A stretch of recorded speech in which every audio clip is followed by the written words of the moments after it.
Hello guys! For today's video, magvo-voice over tayo dahil na-miss ko to. Dahil pahinga muna tayo sa ukay, pumunta tayo dito sa Mega World. Located lang ito sa capital town dito sa may San Fernando, Pampanga. Di ko alam ang eksaktong date kung kailan ito nabuksan, pero sobrang ganda na pala dito. Gulat din kami dahil meron na pala ganitong kalawak na pasyalan ang mga Repa Pips dito sa may San Fernando. Kala namin ay simple lang ang lugar na to, pero pagpasok namin, napakabongga na pala ng lugar na to. Maliban kasi sa pasyalan ay meron ng ganitong klase ng fountain dito. Plus, sa totoo lang, napaka-relaxing na maglakad-lakad dito. Dito pa nga lang sa may bridge na to, panalong-panalo na ang view. Kala ko nga ay nasa Clark, Pampanga na ako dahil halos kamukha niya ang lugar na to. May designated area para pwede kang mag-picnic. Plus, may palaruan ng mga bata na walang entrance. Wonder, kaya pala biglang nag-boom ang lugar na to dahil hindi mo akalain na may ganitong klaseng pasyalan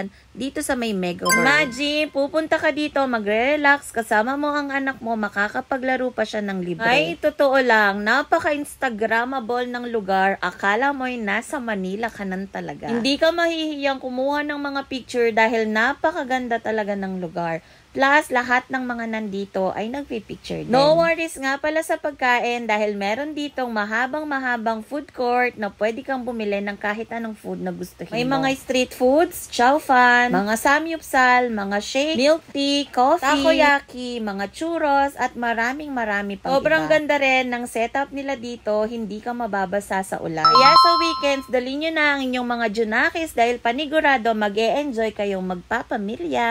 Wala!